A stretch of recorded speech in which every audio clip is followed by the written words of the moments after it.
Além desse boa noite que eu quero desejar a cada um de vocês, desejo também que vocês se concentrem, cada vez vai aprofundando-se, vamos nos aprofundando mais aí na situação o entendimento com relação ao SUS, isso é importante para vocês.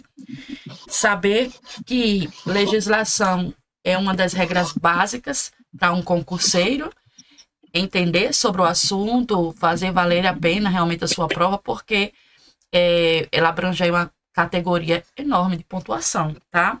Então, eu preciso ter o entendimento e discernimento com relação ao SUS, que vocês vão precisar prontamente disso na sua prova, com certeza. Gostaria de passar para vocês, eu acredito que eu não tenha falado sobre isso até agora, deixar aqui uma situação com relação às bancas. Quando você faz muitos concursos, né? Eu só vou pedir, nesse momento, eu não estou conseguindo identificar, mas que vocês desliguem os microfones, tá? Observem os microfones de vocês estão ligados, para que não tenha esses ruídos pertinentes e incomode aos que estão vocês mesmos, né? Na gravação, tá bom? Então, vejam se vocês estão com os microfones devidamente desligados. Aqui eu estou conseguindo ver. Pronto, eu acho que todo mundo já conseguiu desligar. Muito bem. Prontamente, aqueles que tiverem algum interesse de interromper a aula para algum tipo de informação sobre o assunto, eu peço que essa aula se destine somente, justamente, seja pertinente as perguntas em relação ao assunto. Peço que vocês sejam objetivos, tá? Interajam objetivamente direto daquele ponto que vocês estão querendo tirar dúvida. Esqueçam as demandas que nós temos, que às vezes um exemplo de determinada situação de saúde de um familiar, exemplos de determinada situação que você passou, vamos evitar, para que possamos focar no assunto em si, tá bom?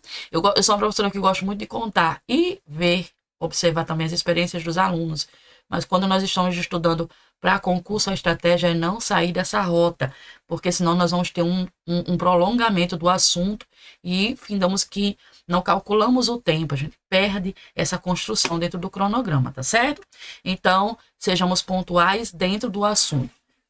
Até aqui não teve nenhum tipo de interferência nesse sentido, não.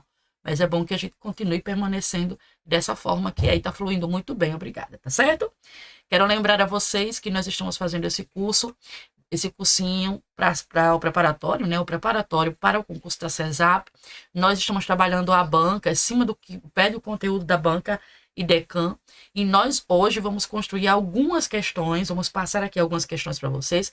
Eu havia prometido essas questões na aula anterior, mas eu achei por bem finalizar essa primeira demanda da terça-feira e passar aí um conteúdo hoje de nível médio para vocês, maior e com maior quantidade de assunto, para que vocês consigam ter um tempinho e abordar mais relaxados, tá bom?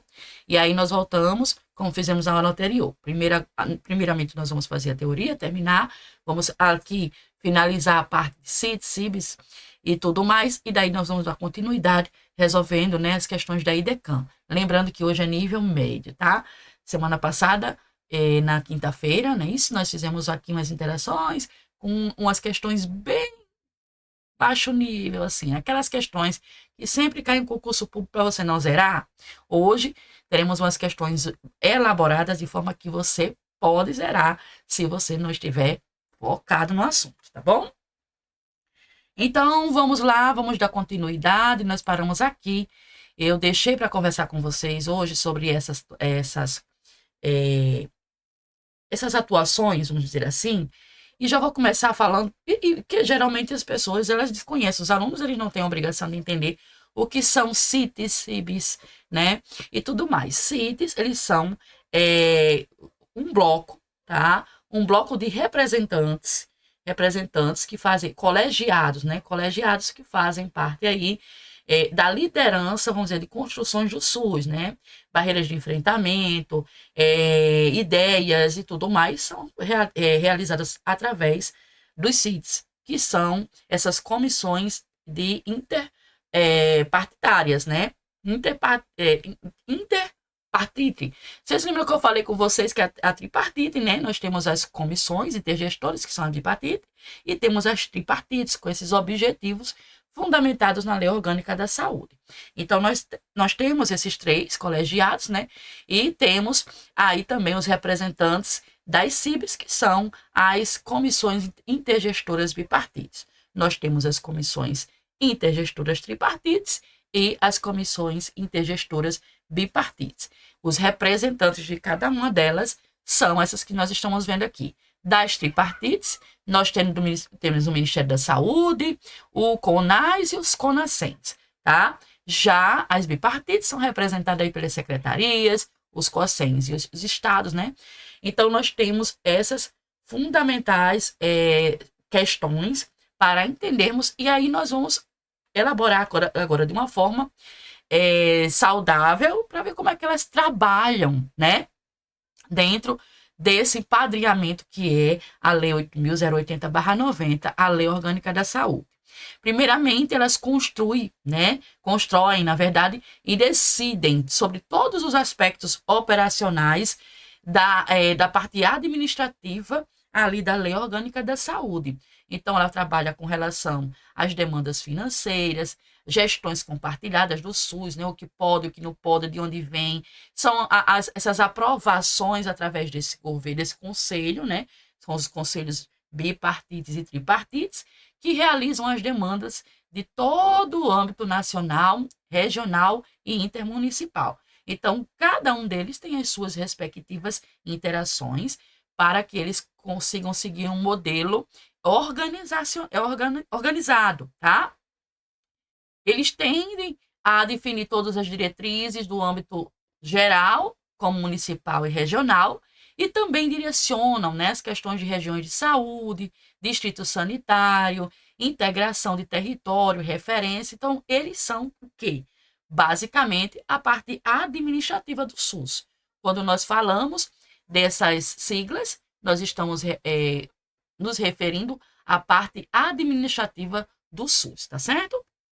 Então, já sabemos que se falou em CIT e CIBs, nós estamos falando, dando referência à parte administrativa do SUS, ok? São divididas em tripartite e bipartite. As tripartites, nós temos aí o governo estadual, o governo nacional e o municipal.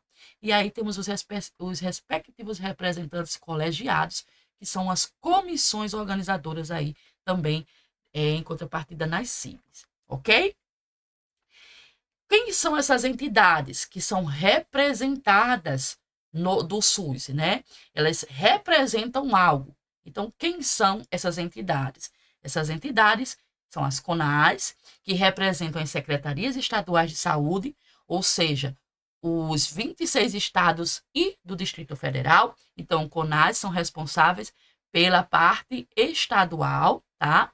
Os CONASENS são representantes, no caso, de todas as secretarias municipais de saúde. Então, eu estou com os CONASENS representando o Ministério, da Saúde embasado nos municípios, tá? Aqui eu tenho os estados. Os CONSENS representam todas as secretarias municipais de saúde no âmbito de cada estado. Então, o CONASENS, ela delibera e representa as secretarias municipais de saúde de todo o país. Então, elas vão representar a parte administrativa municipal de todo o país. E os CONSENS, toda a parte representativa estadual, só que dos municípios de cada estado. Então, vamos ver se vocês entenderam. Nós temos os CONAS, que são representantes do Estado geral e de todo o Distrito Federal, porém, da parte estadual, tá certo? Os CONASENS representam as secretarias municipais de saúde de todo o país, ou seja, todas as secretarias que você conhecem dos seus municípios são representadas pelas CONASENS, e as CONSENS representam apenas as secretarias do nosso âmbito, por exemplo, o estado do Rio Grande do Norte, o estado, em outros estados que vão sendo representados pelos CONSENS, tá bom? Eu gosto de falar da nosso referido estado. Quando vocês estiverem estudando, por exemplo, história do estado do Rio Grande do Norte, vocês irão entender também sobre a criação dos municípios e tudo mais, tá ok? Então, Alimentação e nutrição, elas também são divididas por categoria, né, a nível de questões administrativas. E tudo quando a gente fala de alimentação, nutrição, nós estamos falando prioritariamente também de alimentações fornecidas nas escolas e também aquelas questões de custeios a nível de situações de necessidade pública, tá? Então, a União, no artigo 16 ao artigo 18, nós separamos 3 artigos para vocês entenderem como são destituídas, né, essas questões com relação à alimentação e nutrição do usuário do SUS, tá? A União, ela formula, né, e apoia todas as políticas de alimentação e nutrição que provêm dos outros componentes, como Estado e município. Então, os estados, eles já têm a questão de complementar e executar as ações que foram deliberadas pela União. Então, os estados recebem, né, todas as avaliações que foram feitas e formuladas pela União. E aí, no caso, quando vem para o artigo 17, já fala que o Estado tem a deliberação de coordenar, ou seja, ele vai promover as ações dos serviços de alimentação dos seus estados, né? Cada um deles tem as suas funções e nutrição da população também. E os municípios vão fazer o quê? Executar. Então, manda, um envia, um manda e o outro executa, tá? Eu tenho os envios, né, das avaliações, a União vai observar tudo aquilo que é demanda, né, dos colegiados, das secretarias, eles lançam para os estados e os municípios executam as suas ações, ok? Então, qualquer tipo de nível de execução de alimentação, providência da escola, secretaria, enfim, é feita uma demanda para a União, né? Para que o representante da União envie e formule suas políticas de alimentação e nutrição para os estados que encaminham para o município executar as suas diretrizes, tá? Então, é assim que funciona essa demanda. Aí, aqui, nós já temos também outra situação, que é a situação de vigilância de saúde, como um todo. Então, a vigilância sanitária, por exemplo, faz parte da vigilância em saúde também, ou seja, dos departamentos bipartite e tripartite, e ela vem executando uma vigilância sanitária como um todo dentro do Ministério da Saúde. Ou seja, o Ministério da Saúde, ela entende que isso é importante para a saúde da população, então ela vai executar do mesmo jeito normas, né? E também estabelecer novas leis e diretrizes. E isso vem lá de cima, do Ministério da Saúde. Então, a vigilância sanitária, ela é responsável aí por combater situações de demandas negativas em portos, aeroportos e fronteiras. Então, eu tenho a execução vigilância sanitária como em todos os departamentos, que são subdivididas nessas 3 demandas: Ministério da Saúde, Secretaria Estadual de Saúde e as municipais de saúde, tá? Então, é uma demanda direta, né, do distrito, né? Direta, que eu digo, é alta competência, envia as suas execuções a serem feitas para o Ministério da Saúde, que ele vai estabelecer as suas normas e executar, demanda para as secretarias estaduais que colaboram com essa união que vem lá de cima, né, que é o distrito, tá? E aí ele colabora e realiza, né, o que é solicitado. Já as secretarias também realiza o que pede a vigilância sanitária, ou seja, o que vem da demanda do distrito, né, da União, tá bom? Só para que vocês entendam essa questão de construção de valores dentro das CITs e das CIBs, tá? Dentro desses sistemas, nós temos um subsistema que está alencado a ele, dentro dele, que são a questão do subsistema de saúde indígena. Lá no artigo 19, a honorário que a gente fala, né? Nós temos 19A, 19H, que eles são um artigo que foram alencados, abertos, que eles falam sobre justamente o subsistema de saúde indígena. Então, é importante vocês entrarem, né, nessas informações, que ela tem essa sequência aqui, tá? Lá nos artigos 19A ao 19H, são 3 parágrafozinhos pequenos, eles estão falando sobre o subsistema dos artigos relacionado à família indígena, tá? Então, nesse caso, lá no artigo A, do 19A, temos o B e o D, nós separamos aqueles que mandam, né, as questões direcionadas para a criação da saúde indígena, tá certo? Nesse artigo 19A, nós estamos falando sobre as populações, uma demanda geral, ou seja, conhecendo quais são as necessidades dela. Dentro desse conhecimento, nós vamos realizar aquilo que está dentro da lei e em todo o território que tenha essa condição indígena, tá? É condição, código de valores, de civilização, tá certo?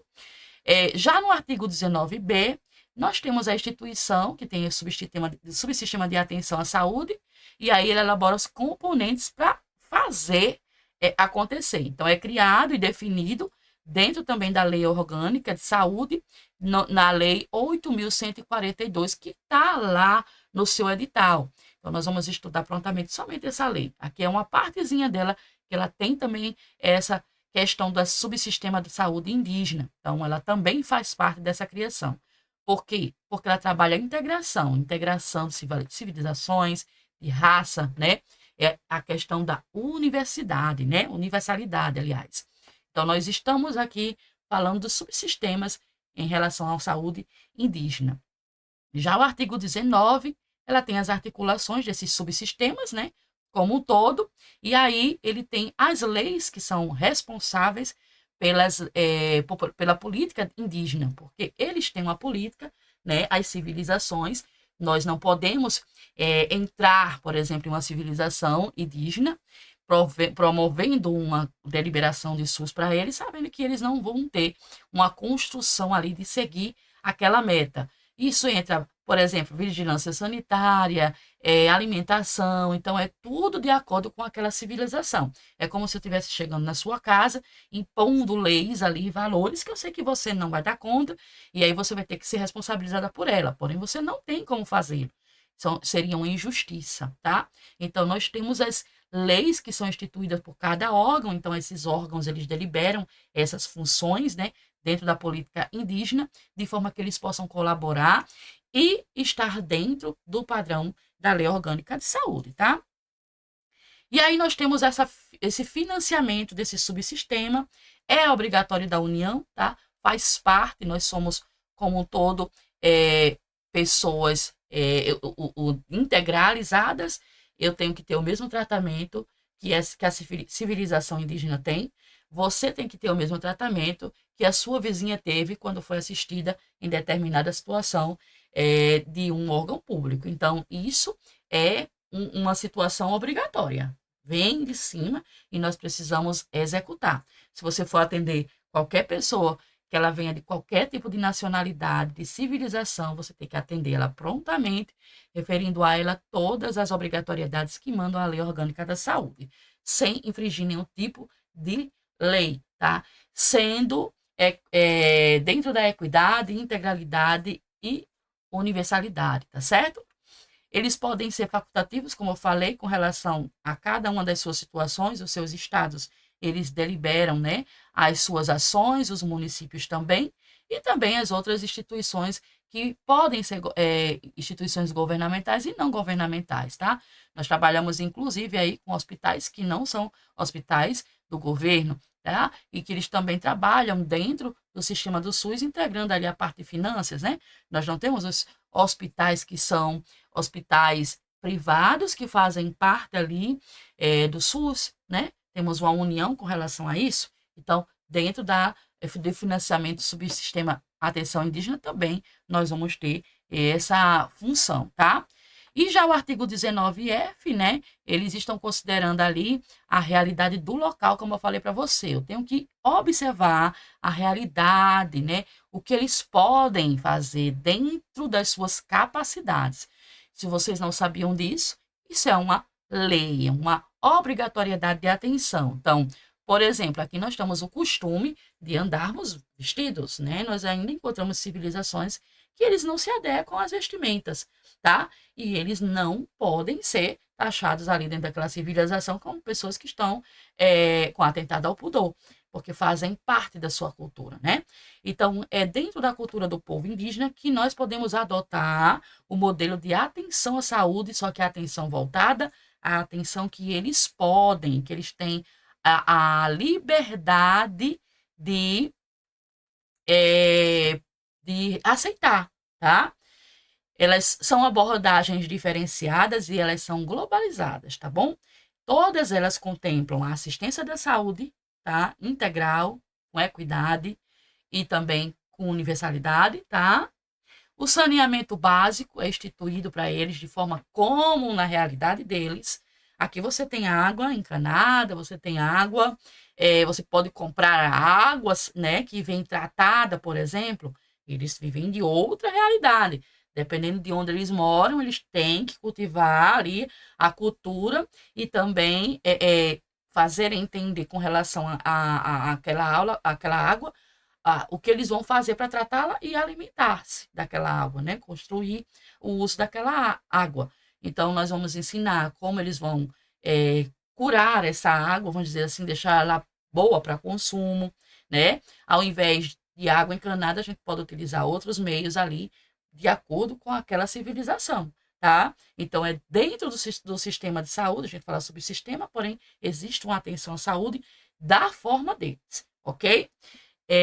Nutrição, habitação e meio ambiente, tendo sempre a lembrança que nós vamos abordar a forma diferenciada de cada civilização, tá?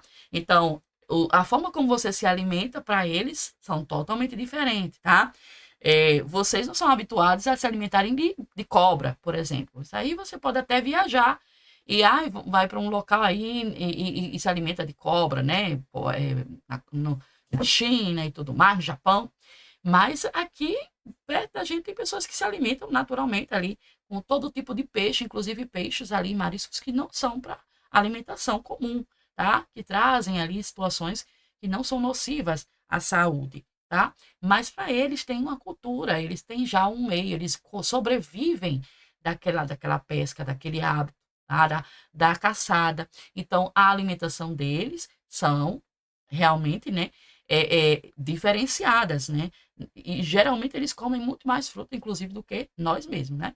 Porque eles têm o hábito também da construção das raízes.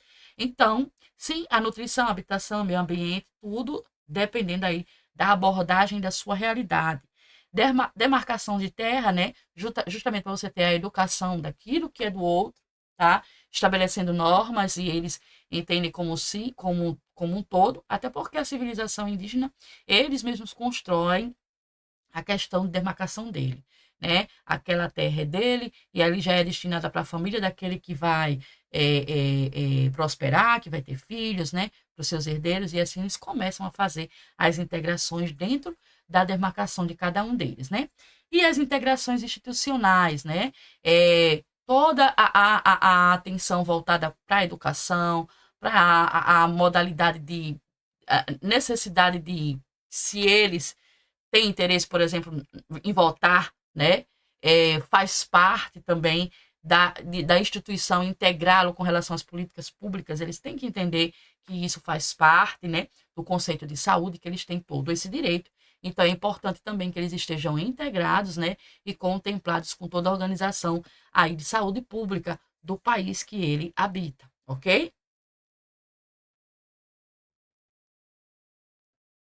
Então, dando continuidade, né, aqui, nós vamos para o artigo 19G, que é um subsistema da atenção à saúde indígena, e lá ele vai descentralizar, hierarquizar e também trabalhar o regionalizado, tá? É aquilo mesmo que nós fazemos aqui também na nossa civilização, no nosso meio, nós já conversamos sobre isso. Então, toda essa questão de obrigatoriedade é fornecido também para os indígenas, eles têm direitos, né? À descentralização, direito à cirurgia, direito a tratamento com continuidade, promoção em saúde, embasamento científico, pesquisa, eles têm todos esses direitos que todos nós temos, tá? E está no artigo 19G ali dos subsistemas das civilizações indígenas. Também o primeiro parágrafo ele fala sobre esse subsistema e aí ele fala também das bases sanitárias especiais referidas aos indígenas. O SUS é sempre uma retaguarda de referência dentro do subsistema da atenção à saúde indígena. Ela está trabalhando e dando esse valor, né, para essa população. Então, para isso, eu vou realizar as adaptações enquanto provedor da saúde, tá? Dentro dessas regiões, trabalhadas aí como nós vimos anteriormente. As populações, elas têm que ter acesso garantido ao SUS, de forma regional, e se precisar, elas têm também a descentralização, né? Iniciando ali na forma primária, tá? Então, eles têm também os postinhos, assim como você tem um posto de saúde, eles têm um posto na sua realidade lá, que observam a atenção primária, as pessoas que estão ali trabalhando, inclusive, né, você que tem o interesse de trabalhar nas civilizações indígenas, são muito pontuados, essas pessoas que vão trabalhar nesse tipo de local, tá? Então, eles têm todo esse apoio também na situação primária. Se precisar, eles são descentralizados para a secundária e uma necessidade terciária também. Lá no artigo 19G, já fala abertamente com relação a essa atenção, que ela pode ter os três nivelamentos ali de situações necessárias do SUS, tá? Que o paciente vai fazer ali por direito a ter. Os indígenas, prestem bem atenção, têm direito a participar de todos os colegiados de formulação. Vocês viram aí na campanha dos presidentes, cada um deles já colocam ali uma pessoa para representar a população indígena dentro do colegiado, ou seja, no Conselho Nacional de Saúde, né? E também os municipais de saúde, como é o caso do artigo 19H. Então, eles têm a sua representatividade também ali no Distrito Federal, representando o seu povo, tá bom? Então, a gente tem aqui uma linha de raciocínio, né? O SUS como provedor de atendimento de internação domiciliar, também, se for necessário, o paciente ele vai ter uma atenção domiciliar e internamento também, que são aqueles pacientes, por exemplo, que precisam de atendimento contínuo, né, em suas casas. Então, eles são deliberados, né, ali pelo SUS para atenção, por exemplo, uma necessidade de um oxigênio, né, uma necessidade de uma UTI, entendeu? Uma UTI domiciliar. Então, todos eles, e nós, enquanto usuários do SUS, temos esse direito. Os procedimentos médicos e de enfermagem também são direitos, tanto para os indígenas como para todo o povo, né? Os direitos fisioterapêuticos, psicólogo, de assistência social, também fazem parte desse atendimento, e todos os outros cuidados de forma integral, né? Olha como é interessante, você já está entendendo que a Lei 8.080, ela é uma lei orgânica, né, com todos os direcionamentos onde ela trabalha, e ela nos educa a construir valores de saúde, né, não só o tratamento das patologias, como nós também tratamos a saúde mental, é isso? Nós damos atenção à assistência social, ou seja, educação, lazer, né?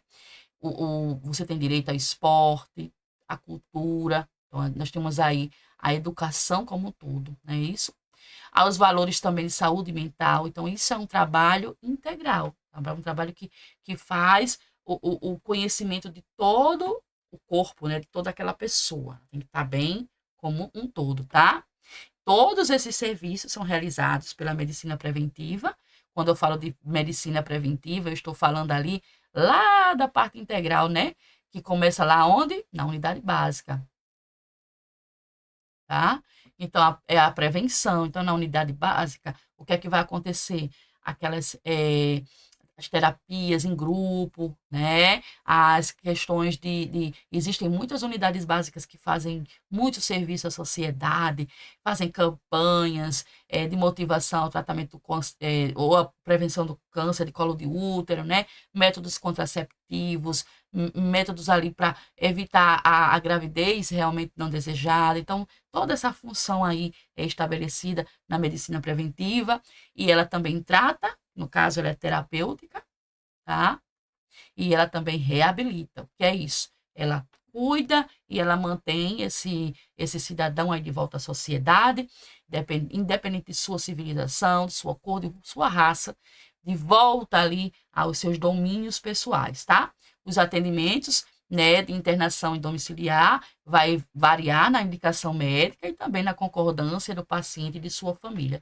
Dependendo da situação, existem muitos pacientes que inclusive não querem deliberadamente serem atendidos e prontamente ali executar uma situação de internação domiciliar. Então, é importante que, além da indicação médica, exista também essa concordância do paciente e de sua família, tá? Então, tudo isso dentro da lei, porque nós não podemos ali efetivar algo que, não está, que está fora de controle. Tem que ter uma concordância, tá?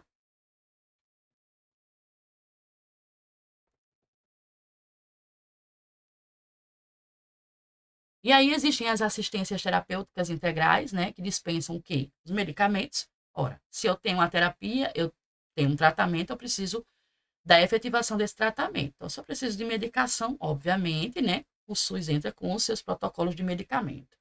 É, já foi deliberada, por exemplo, uma medicação aí, eu não sei muito bem falar o nome, é uma medicação caríssima, ela tem aí um valor de quase um custo de 5 milhões de reais, ou são 5 milhões de dólares, que dá quase o triplo, no tratamento contínuo dessas crianças com AMI, né? Que são as doenças, uma doença rara, mas uma doença que é crônica, né? E que até então ela não tem cura, mas ela tem um tratamento ali que demanda para essas crianças até, se não me engano, até o seu primeiro aninho, fazer o uso dessa medicação e prover uma qualidade de vida melhor, tá? E atenua ou até mesmo desacelera ou retarda ou elimina a probabilidade da morte dessa criança. Então, essa medicação ela foi aí, né, liberada pelo SUS, todas essas crianças vão ter direito, né? E as pessoas já começam a dizer: ah, meu Deus, só quero ver sair do papel. Está no papel, vai ser feito, tá? Porque é lei, é uma obrigatoriedade, tá? Mas muito se lutou por isso, muitas mães, inclusive eu sigo várias no Instagram, falando sobre essa demanda, que pedem, né, que a sociedade se solidarize, ajuda com Pix e tudo, e muitas crianças já fizeram tratamento, né, é alguma coisa estragema, alguma coisa assim. Eu vou procurar e vou colocar o nome direitinho para vocês, tá? Então, é mais uma portabilidade de dispensação de medicamentos ali, de interesse à saúde pública. Então, nós temos que estar atualizado com isso também.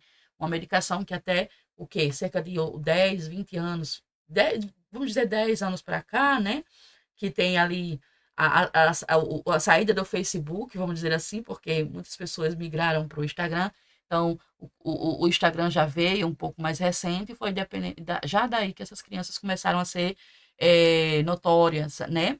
Então, com relação a essa doença. Então, tem essa medicação que até então não estava sendo dispensada pelo SUS e agora tem essa deliberação. Então, eu vou colocar essa nota para vocês. Eu acredito que muitos já tenham visto ou ouvido aí no Instagram também e também no jornal, né? Nos jornais que vocês assistem, ok?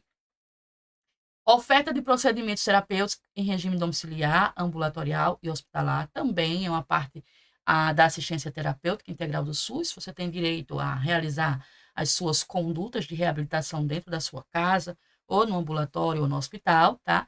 Então, curativo, banho, tá? Até isso, banho no leito. Você tem um paciente que está em casa e não tem ninguém que tenha condições de dar banho no leito. A UBS, ela tem que ser necessária nisso aí, para que a sua equipe, né, encaminhe alguém, né, de sua equipe para que possa realizar, por exemplo, um banho, né? Porque o banho também é uma oferta terapêutica. O banho é uma questão de atenção voltada ali no autocuidado do paciente. Eles precisam ter esse manejo, tá?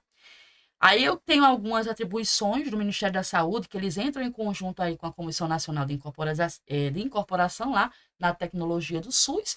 E aí dentro de se fala tecnologia, nós temos aí alguns tipos de incorporação, exclusão ou até mesmo alterações do SUS. Como acabei de falar para vocês, os novos medicamentos. Então eles vieram da nova tecnologia do SUS, por exemplo. Então são medicamentos que a qualquer momento pode chegar ali, por exemplo, a cura de determinados cânceres. Vamos dizer que não vai ter a cura de um câncer como um todo, mas a cura do câncer do pâncreas, que é um dos que mais matam, infelizmente. Câncer de colo de útero, nós já temos o quê? Nós já temos tratamento, assim, uma ação preventiva, que é a vacina HPV, né? A vacina HPV, quando nós estivemos estudando sobre vacina, ela tem essa situação de que, mais para frente, nós estamos eliminando, né, prevenindo essas mulheres de ter o câncer de colo de útero. Então, é uma situação tecnológica dentro do Ministério da Saúde, onde o conjunto de comissão que nós falamos, né, eles elaboraram todas essas incorporações com novos medicamentos, produtos que vão ajudar, insumos, né, na construção de educação continuada e procedimentos, por exemplo, procedimentos cirúrgicos, né? Nós temos ainda aí muita bagagem para frente e cirurgias que ainda não foram sequer nem pensadas em serem realizadas. Nós não conseguimos até então. Pode ser que daqui a 50 anos, ou bem menos, nós consigamos realizar ali, né, um transplante de cérebro. Você já pensou nisso? Nós não temos. Mas não vamos pensar nisso agora. Vamos dizer que talvez seja bem difícil. Mas tem uma cirurgia que você nunca ouviu falar, que você ainda não tem ali no SUS. Então, todas essas categorias, elas são atribuídas no Ministério da Saúde, dentro das comissões de intercorporações, né? Incorporação ali de tecnologia para o avanço do SUS. O SUS ele precisa avançar, ele nunca vai retroceder. Não é isso que esperamos, né? Se o SUS tiver a retroceder, aí o movimento global ele vai ter uma posição, né, de guerra, porque nós precisamos avançar da forma como está, né? Nós temos, por exemplo, pacientes que estão aí aguardando cirurgias, cirurgias que podem, né, dificultar não só a sua vida em si, mas como também limitá-la para o resto da vida ou você perder a vida. E nós ainda temos pacientes aguardando cirurgia. Então, nós temos muito a melhorar realmente no papel, para que esse papel realmente seja construído. Então, faz parte de toda uma situação ali. Porém, existem as terapias, né, de comissão nacional para que todos esses executivos sejam exercidos. Novos medicamentos, produtos e procedimentos são para avante, né? É sempre uma construção para avante, tá? Então, a Comissão Nacional de Incorporação e Tecnologia, né, ou seja, o CONITEC, né, eles têm a elaboração, né, de relatórios sobre todos esses aspectos, tudo aquilo que é mais comum, né, e que o SUS ainda não provê. Então, o CONITEC, eles vão sempre utilizar, né, essas ações dentro da comissão, elaborando estratégias para que nós tenhamos novos procedimentos à frente, medicamentos ali distribuídos pelo SUS que ainda não tem, para que todos nós possamos ter uma construção de saúde cada vez melhor, tá? Então, o CONITEC ele realiza um relatório. Dentro desse relatório existem algumas exigências que fazem parte, né, de suas pautas. Então, dentro dessas exigências, eles precisam necessariamente evidenciar o quê? Que tudo aquilo que eles estão propondo, elas têm que ter evidência científica, tá? E também eficácia. Então, por exemplo, uma vacina. Vamos observar se realmente, né, fazer o teste cientificamente dá certo e se fez efeito, tá? Porque não necessariamente vai dar certo no papel, no laboratório, que realmente vai ter eficácia para a população, né? A acurácia, né? Se ele realmente efetivou aquilo que ele queria, que é a cura, a efetividade e a segurança do medicamento, produto, ou procedimento, objeto, ou o que for, né? Que são acatados pelos competentes governos e registrados e autorizados pelo uso, se eles têm o quê? Se eles têm o dado positivo, tá? Tudo isso leva em conta. Por exemplo, lançaram a medicação e aí vamos ver a eficácia, né? E essa efetividade foi para todos. Todo mundo conseguiu a cura, todo mundo conseguiu, né, se tratar e voltou, né, às suas rotinas da normalidade. Tudo isso é importante e é feito pelo CONITEC. É um relatório que eles lançam aí para que toda essa demanda seja ofertada pelo Ministério Público da Saúde, tá? Então, essa avaliação também é importante que eles façam dentro da parte econômica, né? Porque existem gastos, são custos que são retirados, né, da comissão ali do SUS, e aí eu preciso entender se todo aquele custo, ele teve uma situação ali de retirada, né? E para onde ele foi? Para onde foi destinado aquele valor, né? Hospital, ambulatório, né? Foi atendimento residencial.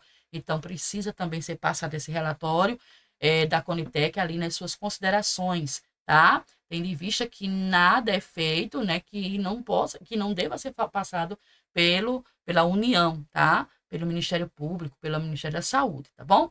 Então, quando eu falo sobre isso, existem algumas situações que elas são vedadas. E dentro desse artigo 19T, que é o que nós estamos aqui falando, então, são vedadas algumas situações dentro da qualidade de gestão do SUS. O pagamento, o ressarcimento ou reembolso de medicamento ou produto e procedimento clínico, ou seja, tudo que é feito de forma experimental, por exemplo, né, ou de uso não autorizado pela Anvisa. Então, tudo isso aí, o medicamento que você utiliza, que você vai à farmácia comprar, a alimentação que você come no seu hospital, por exemplo, tudo tem um controle, né? E a Anvisa, ela está por trás disso. Porque eu preciso ter certeza de que o que eu estou colocando, né, enquanto gestor, o que eu estou colocando para a população, ela realmente tem uma eficácia. Então, é vedada, né? É vedada essa situação, tá? Do controle dessas situações onde eu não vá ter uma melhoria com eficácia, tá? Segundo, a dispensação, o pagamento, o ressarcimento ou reembolso de medicamento e produto nacional ou importado sem registro na Anvisa. Então, nada disso vocês podem fazer ou executar enquanto gestores, né? Todos têm que ter o registro na Anvisa liberado. Por quê? Porque isso também é um protocolo de defesa do consumidor e o SUS também é um consumidor, né?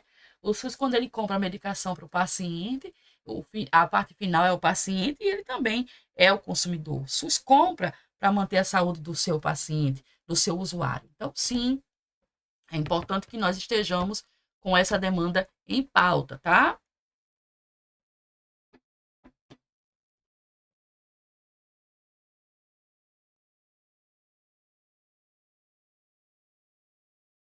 E aí nós temos também algumas situações de intervenções, né, que vêm de outros países, da parte mais estrangeira ali, na saúde pública. Então, a participação, por exemplo, direta ou indireta, de empresas ou capitais estrangeiras na assistência da saúde do país, salvo nos casos previstos na lei, né, que nós vamos estudar essa lei aqui, ó, tá?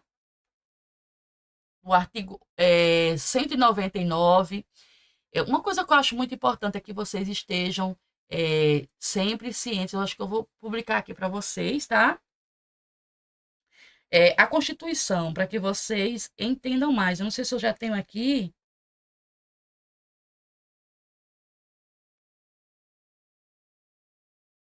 Porque aqueles que gostam de uma boa leitura, né, podem fazer.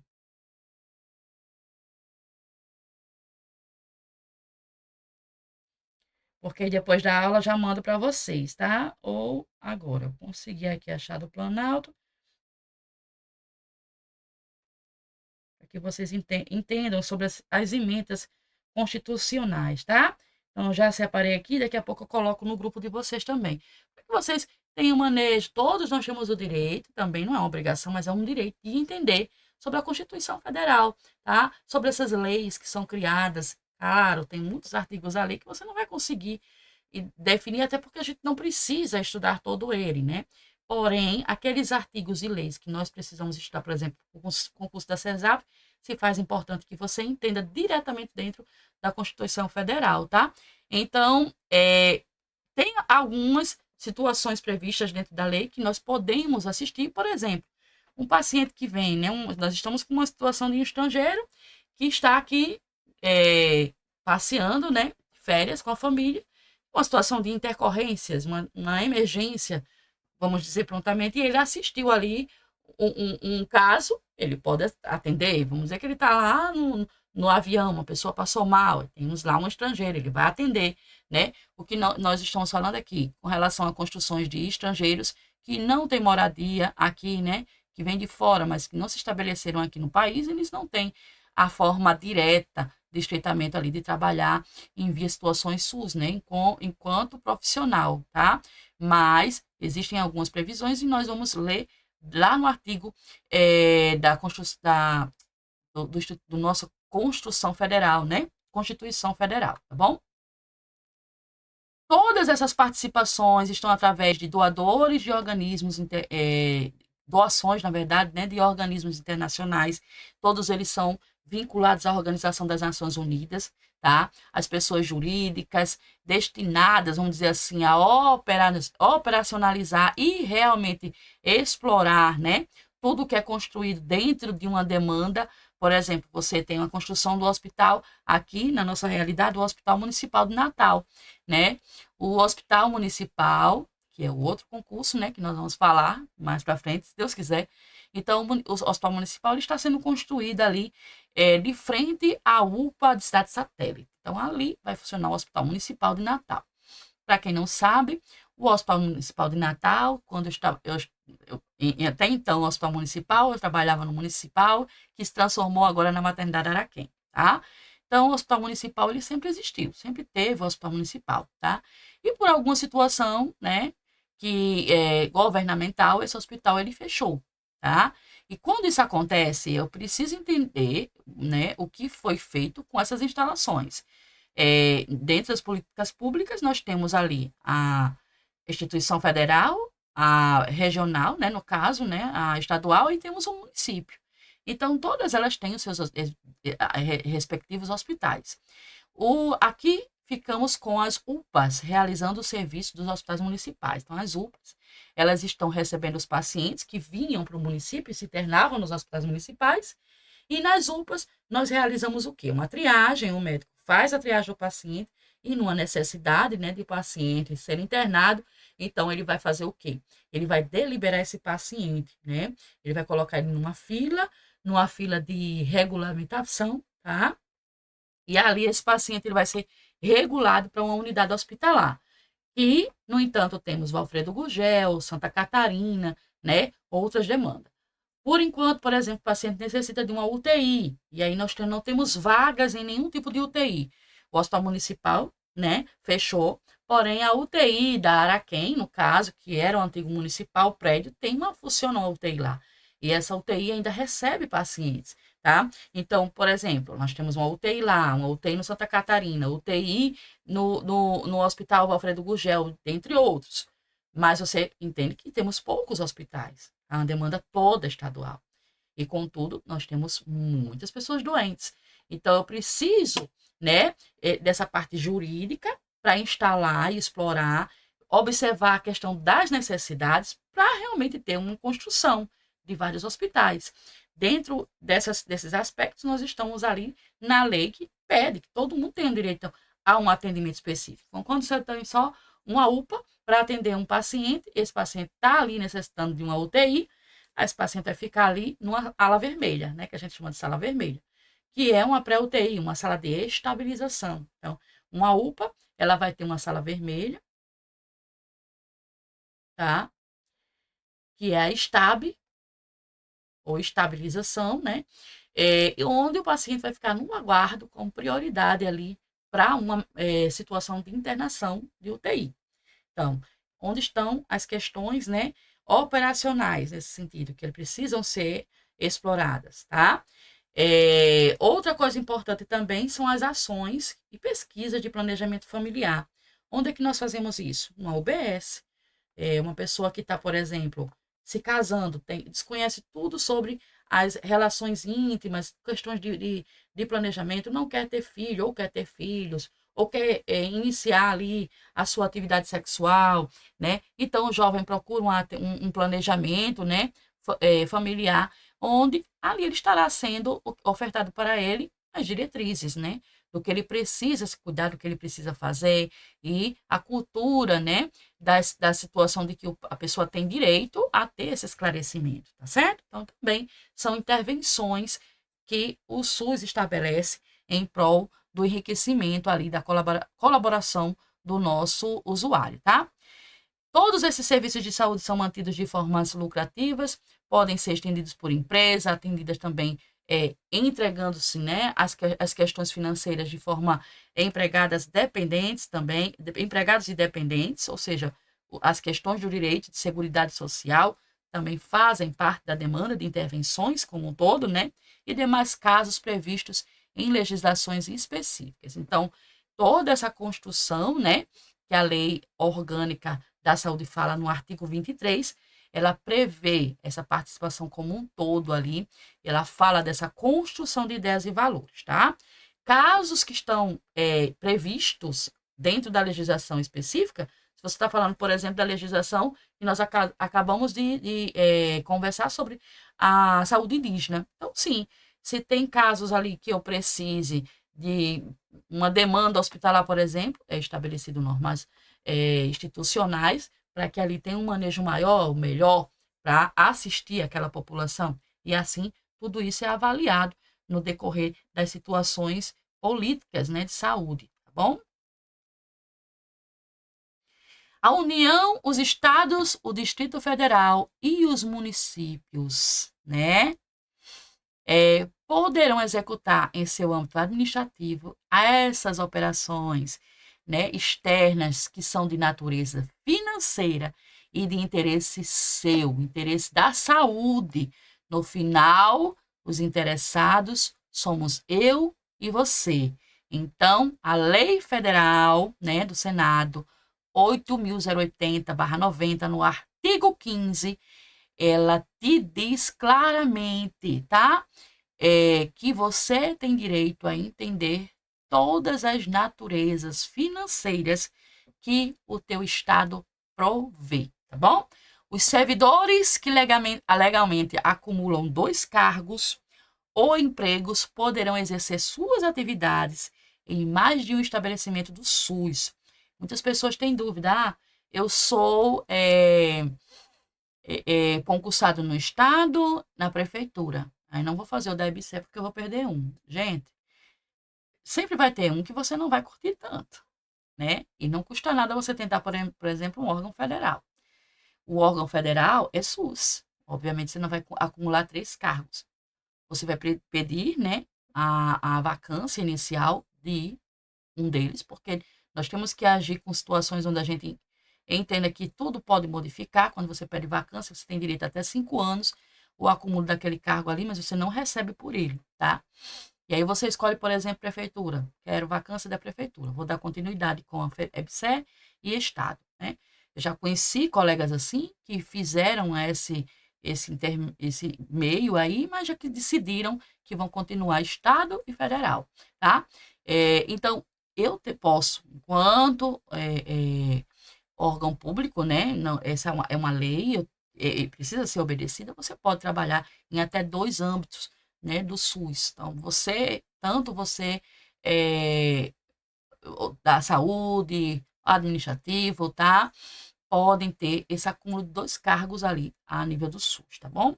Com uma exceção, né, de cargos ou função de chefia. Aí nós não podemos ter esse acúmulo de chefia. Por exemplo, gestores, né, eles só podem gerir uma determinada empresa. Então, se ele vai gerir a OEBC, por exemplo, o Hospital Federal, né, ele não pode exercer também a mesma função no outro acúmulo de cargo dele, que no caso não é um acúmulo, né, é legalizado, tá bom?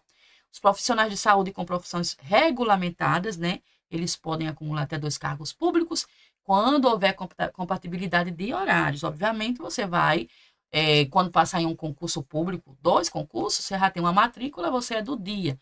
Então, obviamente, você vai passar, vai ser chamada, não vai ser o horário que vai deliberar, te mandar embora para casa, não vai ser isso.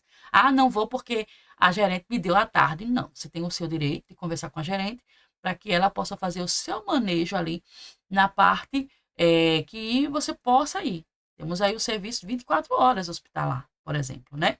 Você pode trabalhar no noturno, ou você pode trabalhar no mesmo horário, trabalhando as escalas, né? Muitas vezes, e eu, particularmente, já fiz isso, com 2 escalas, trabalhando em 2 hospitais, para poder dar conta, né? Então, você pode fazer isso, tá? Se você quiser dormir, e desde já eu já digo para você que essa não é uma opção, tá? Ok?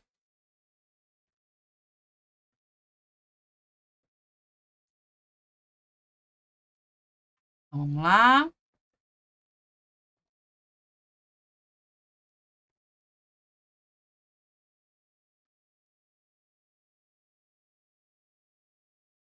Aumentei demais minha canetinha e o PDF não foi. Sair aqui para entrar de novo, tá?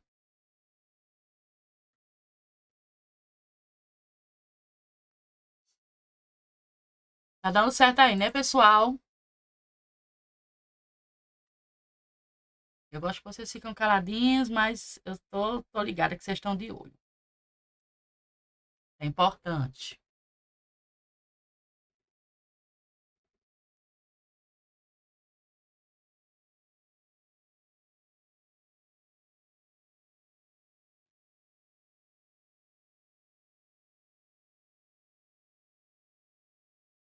Acho que eu já passei.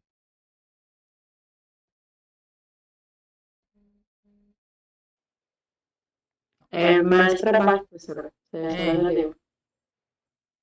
Em cima um pouquinho. Aí, é aqui. mais para baixo. Esse aí. É, São Vedada já foi, né? Já falei da cura de medicação, complementar. 2 cargos, é aqui.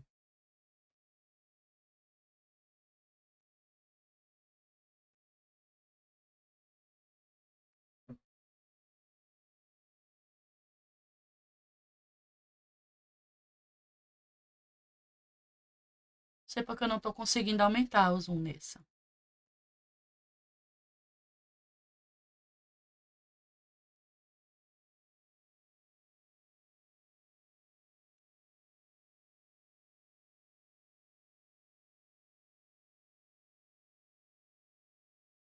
Estão conseguindo ver melhor agora?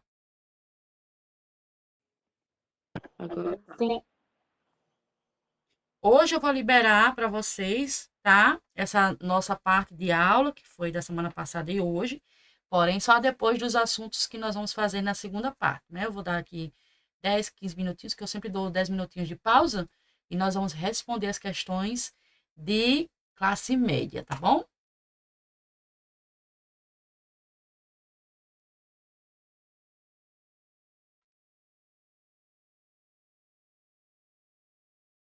Então, vamos lá, pessoal. Os recursos, né, da União, dos estados, quando nós falamos de dinheiro, tá? Tudo isso aí é financiado pelo SUS.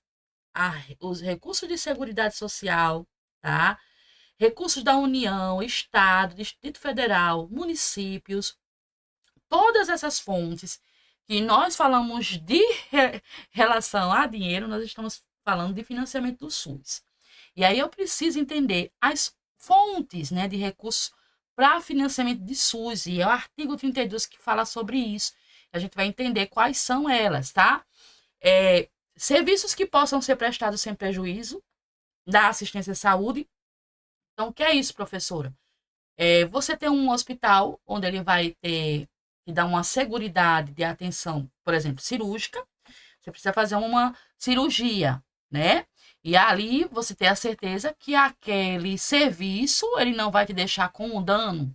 Lembra que a gente, inclusive, quando estivermos refazendo as específicas de enfermagem, eu gosto muito de falar dentro de fundamentos da enfermagem, né? E ali nós falamos sobre a segurança do paciente, né? O que é dano, o que é o near miss. Então, tudo aquilo ali, o que nós estudamos dentro da enfermagem é embasado no SUS também. Então, quando nós observando um paciente, por exemplo, que vai fazer uma cirurgia, você concorda que ele pode ter um prejuízo, né? Ele pode ter um prejuízo. O paciente vai fazer uma cirurgia, por exemplo, como a gente já viu várias vezes aí no Fantástico, né? A pessoa vai fazer uma cirurgia no olho esquerdo e aí sai com o olho direito cirurgiado. Então, é observar, né, as questões do financiamento, né? Onde foi feito, se aquilo ali é seguro para o paciente, se aquele hospital ele realmente tem um bom recurso. Isso é importante. Então, o SUS ele avalia isso. Quando ele desprende desse dinheiro, dessa organização ali administrativa, ele observa os melhores hospitais para assistir o seu paciente.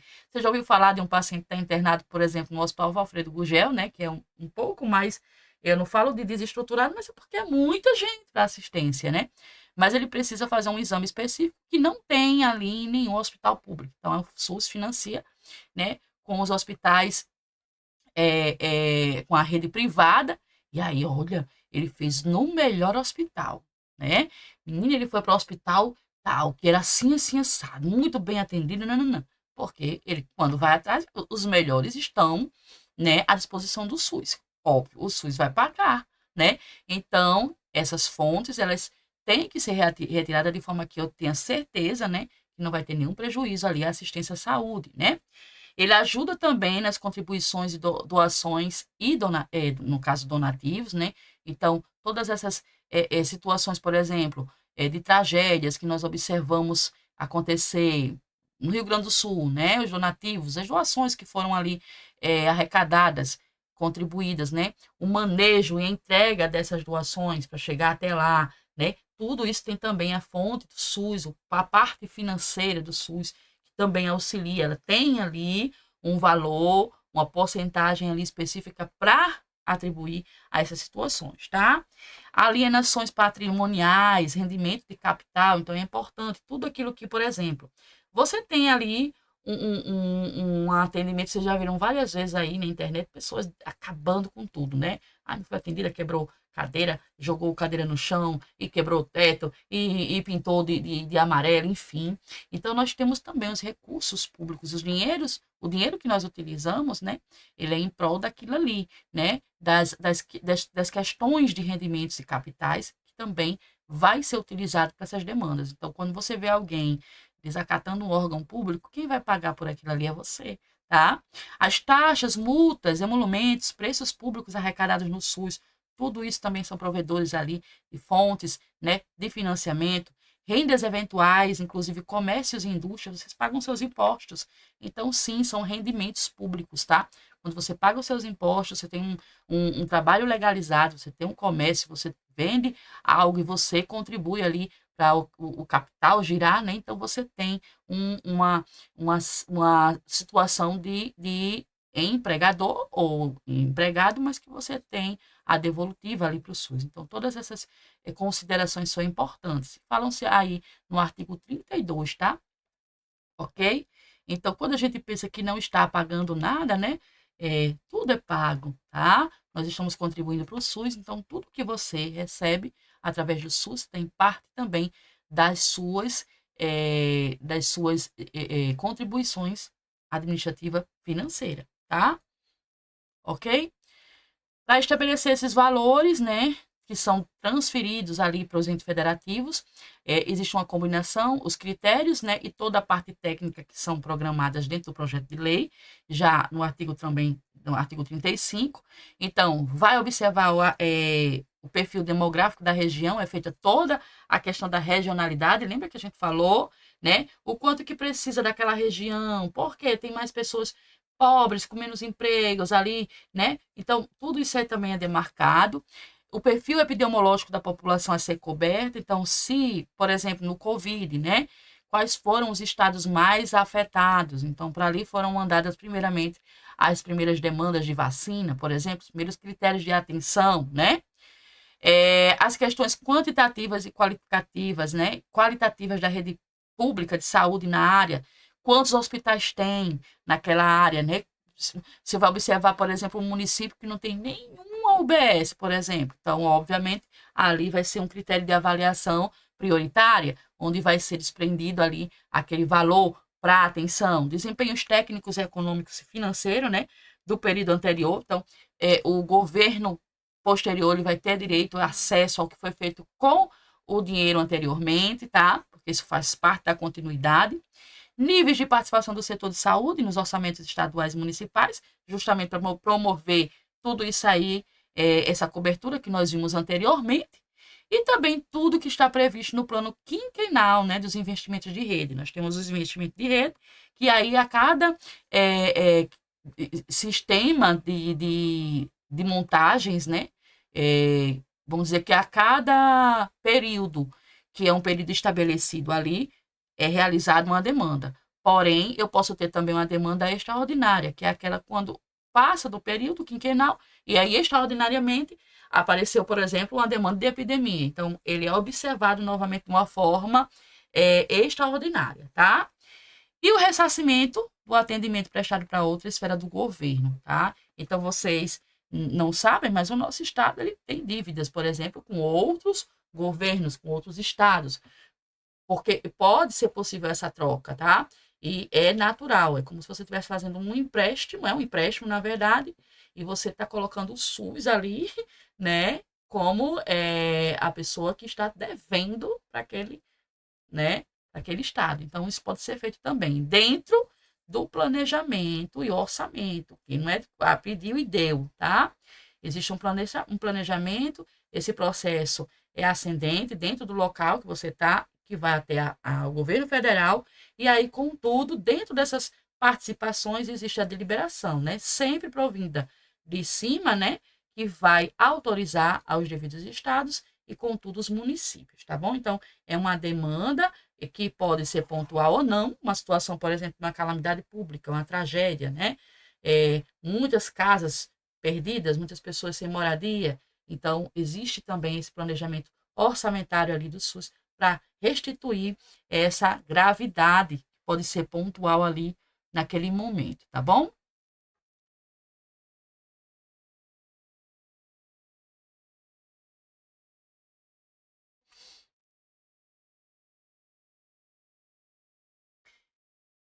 Com relação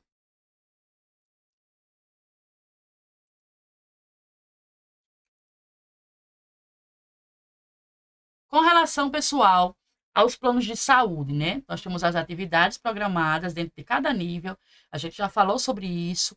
A gente não pode ter nenhum tipo de transferência de recursos que não sejam justamente para as finanças que estão previstas no plano. Então, não posso fugir daquilo que estava previsto, tá? Isso é importante entender.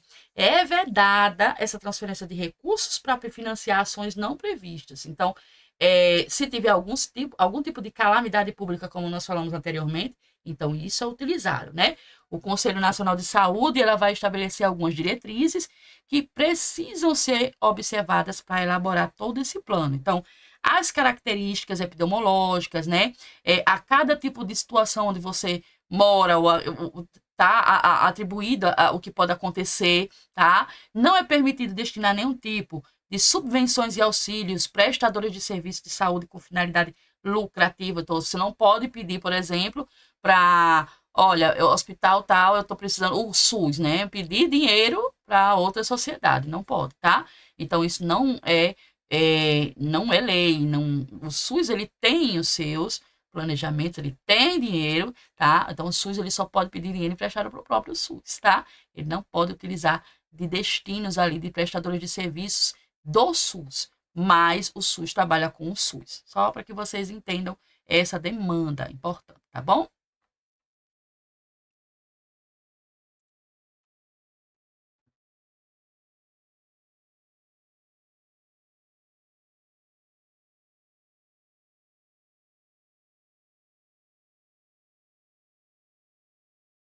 Ok.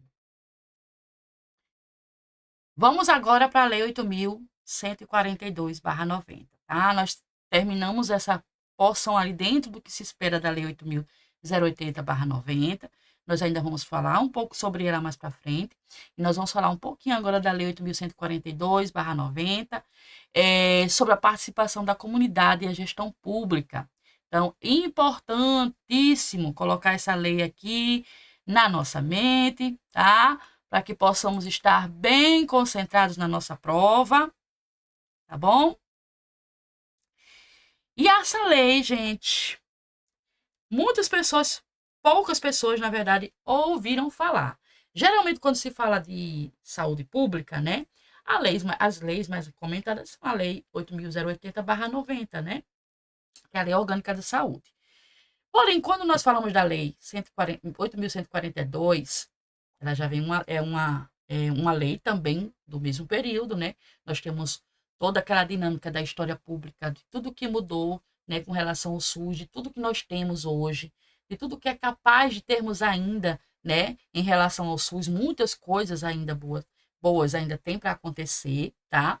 Então, quando eu falo da lei 8.142, eu já tenho que ter uma outra abordagem, mas sempre vinculada à Lei Orgânica de Saúde. Elas sempre vão andar juntas.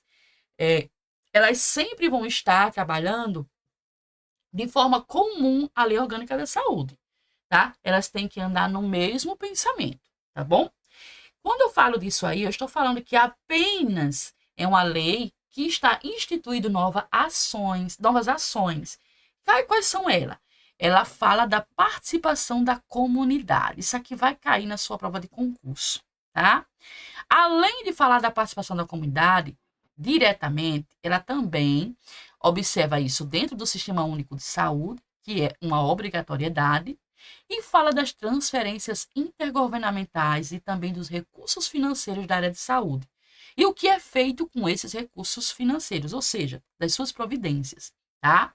Cada esfera do governo, sem prejuízo nenhum, ela faz parte ali das funções legislativas. E ela tem duas funções legislativas que são as colegiadas dentro dessas esferas. São as conferências de saúde e os conselhos de saúde. Então, eu estou falando de duas instâncias que vão pegar você na prova, que são as conferências de saúde e o conselho de saúde. Isso é de praxe. Para toda instituição, para toda lei, existem, né, os poderes e as instâncias colegiadas. Então, essa lei, ela tem a instância, né, colegiada dentro do Poder Legislativo, que são as conferências de saúde e conselho de saúde, tá? Quem compõe esses conselhos, tá bom? Dentro das conferências de saúde. Dentro da conferência de saúde, tá? Estamos falando dessa daqui. Existe um conselho, vamos dizer, com uma reunião, para ficar bem mais claro para vocês. Dentro desse conselho da conferência de saúde, 50% deles são usuários. Usuários que são porque pessoas que participam da saúde pública, né? E 50% representam os demais segmentos. Que segmentos são esses? Então, tem duas divisórias. 50% de usuário, que é a maior porcentagem, e 50% são de representantes do conselhos, tá? 25% deles são gestores e prestadores de serviço do SUS e 25% são trabalhadores da saúde, tá? Quando eu falo de gestores e prestadores de serviço do SUS, você diz, mas não é trabalhador de saúde na mesma coisa? Claro que não. Existe a parte administrativa, existe a parte de chefia, que não necessariamente é do SUS, aliás, é da saúde, tá? Existem técnicos de informática, né? Existem técnicos de TI, tudo isso. Então, todos eles são trabalhadores da saúde, prestadores de serviço do serviço do SUS, ok? Tem a recepcionista, né? Então, eles fazem parte das composições dos conselhos, tá? São representações dos usuários no Conselho de Saúde e Conferência, e elas serão paritárias, ou seja, dentro dos segmentos, 50% são representados pelos usuários, tá? E os demais segmentos. E aí vamos ver. No Conselho de Saúde, eu tenho algumas referências que eu preciso que você mentalize e entenda. É caráter permanente e deliberativo, ou seja, existente, né? Não pode sair de rota, tá? Permanentemente vai depender do que se espera. Se tiver uma tragédia, agora, obviamente, os conselhos de saúde precisam ter, suas organizações precisam estar em pauta permanentemente, tá? Então, não é necessário acontecer, esperar 10 anos para existir um conselho de saúde, tá? Participam os órgãos colegiados, que são representados pelos segmentos, participação da formulação de estratégias, aquilo que vai melhorar, né, a estratégia de saúde pública, controla as execuções de políticas de saúde, tudo isso aqui é o que nós vimos anteriormente, é realizado através do Conselho de Saúde, inclusive a civilização indígena, né, que é uma execução de políticas de saúde, né, não tem a civilização, não tem um segmento diferenciado, o que nós temos é diferenciado, né, isso é um controle de execução de políticas de saúde provida para aquele tipo de civilização. Atuam, inclusive, também na parte econômica e financeira. Então, os conselhos de saúde, eles têm esses segmentos, tá? Já nas conferências de saúde, eu tenho esses segmentos, nessas reuniões, vamos dizer assim, a cada 4 anos, tá? A cada 4 anos, por exemplo, você tem ali, volta para prefeito, para governador, né, e tudo mais. Avaliam a situação da saúde, então as conferências de saúde vão avaliar as prioridades que serão atendidas, propõe diretrizes para a formulação de política de saúde, então você vê que o Conselho de Saúde, ela participa da organização e a conferência ela já está atuando, tá? São convocadas pelo Poder Executivo, tá? Ou seja, a demanda final é com a Conferência de Saúde, realmente, prontamente dito, tá? E extraordinariamente, se houver necessidade, eu vou ter a observação de uma reunião antes do tempo, antes do período designado, né? Ok? Então, as conferências de saúde, nós temos essas diretrizes. É importante que vocês saibam diferenciar, tá?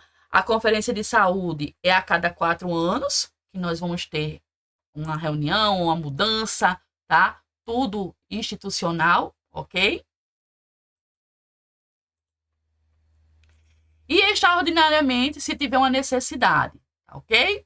Já o Conselho de Saúde é permanente, deliberativo, existem conselhos partidários, né, que organizam, centralizam, participam das execuções, estão formulando novas estratégias, atuam ali na forma econômica administrativa dos financiamentos, enquanto a Conferência de Saúde, elas avaliam todas essas situações e fomentam ali diretrizes para que a política de saúde aconteça. Todas elas são convocadas pelo Poder Executivo, né? E são responsáveis por todo o conteúdo que é elaborado de forma institucional, e se tiver necessidade, elas têm uma estratégia extraordinária, né? Ou pelo menos pelo Conselho de Saúde, tá? Uma pessoa que representa ali o Conselho de Saúde. Então, a cada 4 anos feita essa avaliação, ou extraordinariamente no eventual necessidade, ok? Nós falamos sobre isso, inclusive, quando estávamos estudando para a EBSER, e aí vocês têm que ter... Vocês estão vendo que as leis, elas seguem um ritmo de aparência, né? A EBSER tem uma aparência também com os seus colegiados, né? Com os seus gestores. Então, elas representam ali a mesma dinâmica de caminho para organizar uma gestão, tá? Então, quando a gente fala de extraordinário, né? Reuniões a cada 4 anos, o WebSE também tinha, então vocês não vão confundir aí, né? Nós estamos falando também da política pública de saúde como todo o SUS, tá? Então, entendendo como isso é feito, as decisões são feitas pelas conferências de saúde, né? Elas podem ser homologadas pelo chefe e aí constituída independente de cada esfera de governo. Quem são as esferas de governo que nós falamos? As tripartites, né? Nós temos o distrito, nós temos o estado, né? E municípios, tá? Então, é fomentado tudo isso aí, homologados e despachado para eles. Diante disso, nós temos as reuniões, né, com as CONAS, que são os conselhos da secretaria, que nós já falamos sobre ele, e as CONASENS. Eles também fazem parte da representação do Conselho de Saúde, tá? Então, são uma revisada sobre isso. E são representados pelos usuários do Conselho de Conferência de Saúde para organizar novas normas. Então, tá aí uma revisada básicazinha do que nós vimos com relação a isso aí, tá? E como é feito esses recursos, né? Esses recursos são dispensados. Então, primeiro, eles são dispensados para o custeio da capital, investidos, que são a forma prevista que está na lei, investidas no plano quinquenal, e aí nós temos uma estrutura fomentada nas coberturas de município, estado e federal. Lembra que nós falamos? E essas transferências de recursos precisam ser feitas para que você entenda o que está sendo feito com o seu dinheiro, e esses recursos são destinados pelo menos 70% para os municípios, afetando também o restante, ofertando, na verdade, o restante para os estados, ofertando aí, tá? Então, eu tenho 70% para os municípios, aí você vai perguntar, mas professora, por que é mais para os municípios e o estado é maior, recebe menos? Olha, é mais para o município porque você tem aqui, deixa eu desenhar aqui o mapa. Aqui, eu não lembro mais como é o mapa do Rio Grande do Norte, né? Assim, mais ou menos, né? Você tem aqui o estado do Rio Grande do Norte, você tá aqui o RN, que mapa feio. Você tem o mapa do RN, né? Então, eu libero verba para esse estado. É deliberado, tá? Ok? Para cobrir todo o estado. 100% de determinado valor X. Deliberado para que o estado libere para quem? Para os municípios. Aí eu tenho o quê? Um MOI de município. Quem é que precisa de mais dinheiro? É o Estado como um todo? O Estado tem que deliberar para cada um deles as porcentagens de 70% e outra, com hierarquia, para as maiores necessidades, tá? E aí os 30% fica no caixa do Estado, tá? Ok? Entendido, né? Isso aí depois do mapa. O mapinha foi só para vocês entenderem o motivo, né? E aí, de acordo com o artigo 4, né, dentro da lei do Estatuto, nós temos que receber os recursos transferidos pela União. E esses recursos são o Fundo de Saúde, tá? Então, quando você ouvir o Fundo de Saúde, é aqueles recursos que vão priorizar o quê? Diretamente a saúde pública. Aí o Conselho de Saúde, que compõe a parte, a paritária, né? Eu tenho aí as duas bipartites, o plano de saúde, que você tem um plano de saúde exercido pelo SUS, onde eu também repasso os relatórios de gestões que vão me possibilitar ter o controle de tudo que foi repassado, tá? Inclusive, quando você for um assalariado do SUS, todo mundo saberá o seu salário, mesmo que mude a categoria, né?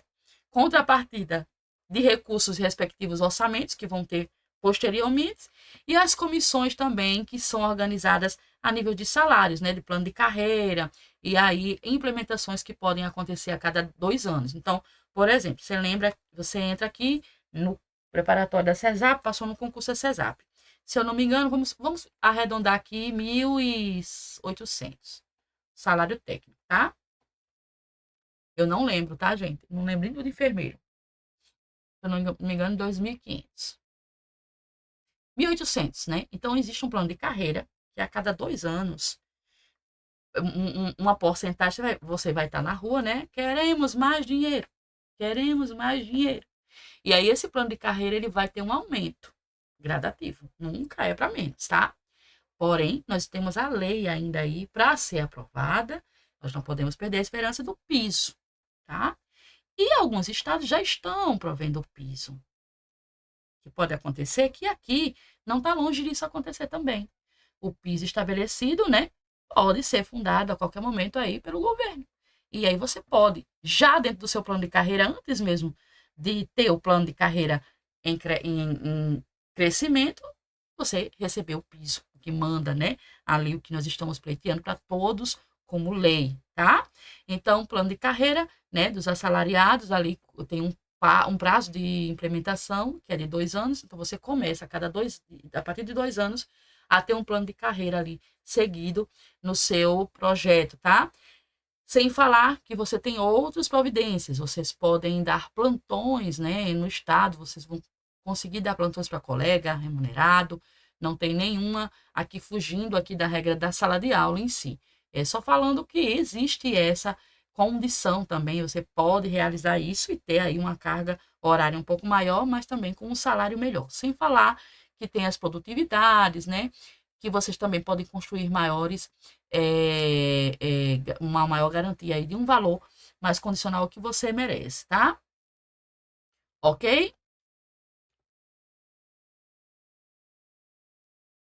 Agora a resolução do CNIS, né? Que é a 453, aliás, de 2012. Nós estamos aqui com uma mais jovem para você. Estratégia de saúde, ela caiu na EBSER, tá? Na prova da legislação da EBSER. Também, aliás, do SUS, desculpe, sobre políticas públicas, porque é uma resolução que está em vigor, ela é jovem, ela tem aí 12, 13 anos, tá? E é importante que você entenda que ela faz parte aí da Constituição também federal. Ela vai te dar uma resolutiva dentro dos números de conselho, da instituição de conselho e também das eleições que são feitas dentro do Conselho de Saúde. Então, como nós temos um Conselho de Saúde, né, que é nacional, ele precisa ser regulamentado, ele não pode ser feito de qualquer forma. Então, o Conselho Nacional de Saúde, ele tem, né, uma lei 453 desde 2012 ali que estabelece para ele definições. Então, o número de conselho, por exemplo, eles passam a ser definidos pelo Conselho de Saúde e é definido por lei, tá? Então, todo esse número, seja os números que nós vamos observar dos conselhos, né, de pessoas que estão a caráter trabalhando no Conselho de Saúde, elas são providas por lei dentro da Constituição, tá? As instituições estabelecidas pela Lei Federal e Estadual, que é a 8.142, que é a que nós acabamos de observar. Então, aqui já é um resumo do que nós vimos, né? E as eleições do Conselho de Saúde, recomendar alteração em, no mínimo, 30% das entidades representativas. Então, vamos dizer que tem ali 20 pessoas, então 30% dessas pessoas estando para ter ali uma nova alteração de qualquer tipo de situações dentro dos conselhos, inclusive das eleições, 30 pessoas, 30% dessa demanda já faz ali uma nova eleição, tá? As reuniões dos conselhos de saúde, elas são abertas, tá? Os conselhos de saúde estão dentro do subsistema do Seguridade Social, ou seja, é uma lei de subsistema, está dentro da lei que nós acabamos de estudar, que é a Lei 8.142/90. Então, ela é uma lei de resolutiva, a Lei 453 de 2012. Então, ela é um subsistema, tá? Ela tem uma resolução dos conselhos que devem ser homologadas obrigatoriamente pelo chefe constituído a cada esfera de governo, em até 30 dias. Então, deliberado ali as ações, né, as narrativas, as novas ideias, e até 30 dias nós temos a deliberação do governo para que essas ideias sejam atualizadas, né? Se essas resoluções não foram homologadas, sem justificativo, o que é que pode acontecer, né? Deve-se recorrer ao Ministério Público. É como se você tivesse, por exemplo, uma cirurgia para realizar e aí não é deliberada essa cirurgia, você não tem a liberação do SUS, então você precisa recorrer. Do mesmo jeito, são os informes das resoluções feitas pelos conselhos. Então, se eles têm narrativas, precisam ser homologadas. E se não forem, eles precisam realizar uma ocorrência, né, junto ao Ministério Público, para que eles possam ter essas funções dos membros cometidas, tá? Essas funções dos membros, elas não são remuneradas, porque eles já são funcionários públicos. Então, os membros, né, eles fazem parte como funcionários públicos, tá? Não existe nenhum tipo de assalariado a mais. O quórum mínimo para cada adoção de decisões do conselho tem que ter metade da quantidade dos conselhos e mais um integrante de ressalvas, né, exceções regimentais. Em algumas situações, metade já resolve as questões mínimas ali para fazer uma reunião. São permitidas auditorias externas também, por conta das atividades de gestores do SUS. Então, qualquer tipo de, por exemplo, cassação, demanda de injustiça, né, são resolvidas pela Organização de Saúde, deliberada aqui na Lei 453/2012, lembrando que ela é uma lei de subsistema social, ela é uma lei subsistema dentro da Lei 8.142/90, ok? Então, resumindo a aula anterior, tá? E aqui, dentro desses costumes, nós vamos falar do Decreto 7.508, mais um conteúdo aí da nossa banca e DECAM. Esse decreto 7.508, ele veio para instituir também novas ações dentro do artigo 5º, tá? Essas ações, até então, não existiam de forma, vamos dizer assim, mais fechadas, de forma menos objetivas, eram como se elas estivessem escondidas. Então, o decreto ela veio para fazer com que dissesse assim, olha, eu preciso que o usuário entenda que ele tem direito à atenção psicossocial, ele tem direito à atenção primária, ele tem direito à assistência ambulatorial e especializada também e hospitalar, vigilância e saúde e urgência e emergência. Mas como? De uma situação instituída por região, que geralmente você tinha o quê? Se você for observar 10 anos atrás, você tinha apenas o Hospital Alfredo Gugel como o bicho-papão que atendia tudo e todos. Hoje, você já tem deliberações em pequenos municípios, né? Eu estive, por exemplo, em Nísia Floresta com alguns alunos que, inclusive, estão aqui. Lá tem uma UBS, né? Ou seja, tem uma UBS que faz tudo isso. A atenção psicossocial, primária, urgência, emergência, vigilância e saúde, porque ela tem o quê? Ela consegue alcançar todas aquelas pessoas que moram ali, né, naquela zona, tá? De conforto, para dali eles conseguirem descentralizar, né? Então, eu tenho esse decreto que ele diz o seguinte: todos os municípios, né, têm direito à atenção, até porque essa atenção, ela precisa ser mais, ter uma maior amplitude, para que eu consiga passar uma atenção voltada para todo mundo de uma forma mais regular, tá? As regiões de saúde, elas são referenciadas pelas transferências de recursos, tá? E aí eu tenho as transferências que são movidas da mesma forma, Distrito Federal, Estado e município, que são aqueles intergestores tripartites. A gente não precisa ler porque é a mesma coisa. Lembre-se de uma coisa, tá, gente? Quando nós falamos de decreto, os decretos eles precisam seguir a mesma linha de raciocínio dos decretos e leis anteriores. Eles precisam ser instituídos de forma que o governo federal ele delibere, o estadual aprove e demande para os municípios. Então, é a mesma coisa. Nada é dito simplesmente assim e fica por isso mesmo. Eu só tenho que entender que quando o decreto 7.508 veio em 2011, ele veio estabelecendo que as regiões de saúde eles tinham também que ter, no mínimo, essa atenção voltada à saúde. Psicossocial, primária, urgência, emergência, vigilância e saúde e a atenção ambulatorial, que pode ser especializada e hospitalar. Então, hoje você vê pequenos municípios também tendo essa atenção mais estruturada, tá certo? É importante vocês conhecerem dessa forma. É como uma história. Então, você vai pensar que nós estamos falando do nome de uma rua e colocar o artigo, né, que é o número da casa. Então, nós estamos falando dali da deliberação de de uma instituição de maior quantidade para os municípios, né, e com a lei e o artigo que estabelece cada um deles, tá?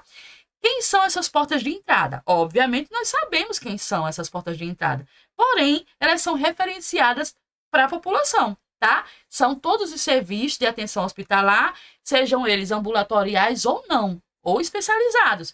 Então, isso são as RAIs, redes de atenção à saúde.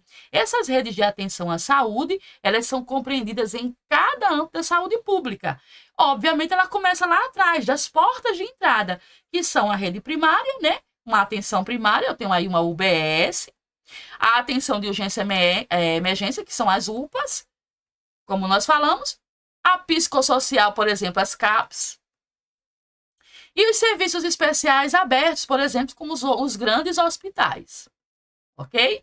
Então, nós temos essas 4 portas de entradas prioritárias ali do paciente que está em questão na atenção especializada, tá?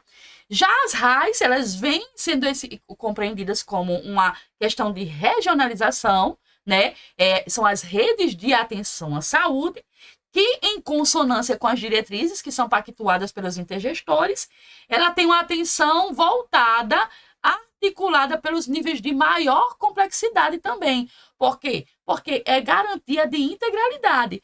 Quando eu tenho a estabilização, né, a organização das atenções à saúde, que são as RAIs, eu compreendo que esse meu paciente ele vai ser atendido integralmente. Então, quando se falou de RAIs, redes de atenção à saúde, eu estou falando de um complemento como um todo, um complemento integralizado, ok? Eu estou falando de um complemento integralizado, que são importantes no conjunto de ações do serviço de saúde pública, porque eles vão ver o nível de complexidade do paciente, dependendo das suas situações, para que ele seja assistido de forma integral, regionalizada ou não, esse paciente vai precisar ser atendido. Dentro do âmbito da saúde, aí você volta aqui falando de quem? De universalidade. Aí a sua questão ela vai fazer o seguinte. A prova EDECAN, ela gosta de fazer isso aqui, ó. Pá, copiar e colar, tá? Na tua prova. Ela vai copiar e colar.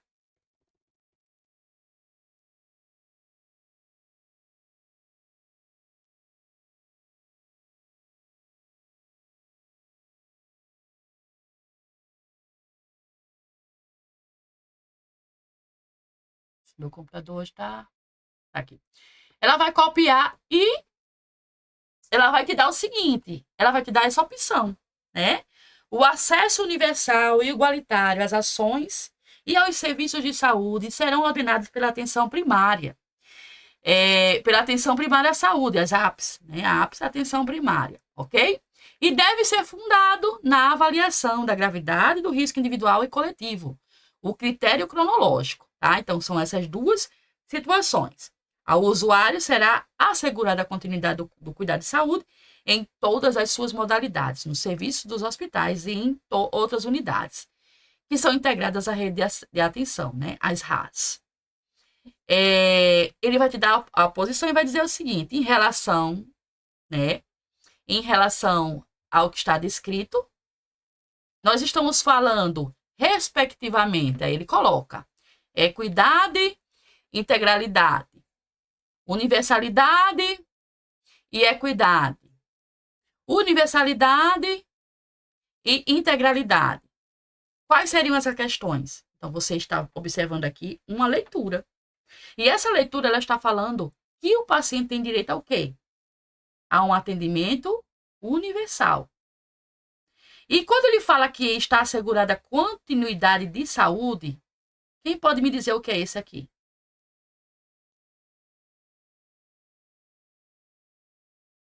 E ainda mais, né? Continuidade do cuidado em saúde em todas as suas modalidades nos serviços de hospitais. Esse aqui eu já disse que é universalidade. E essa aqui é qual? A de baixo.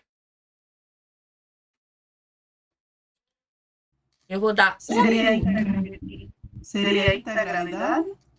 Todos concordam? Eu concordo. Muito bem. Integralidade.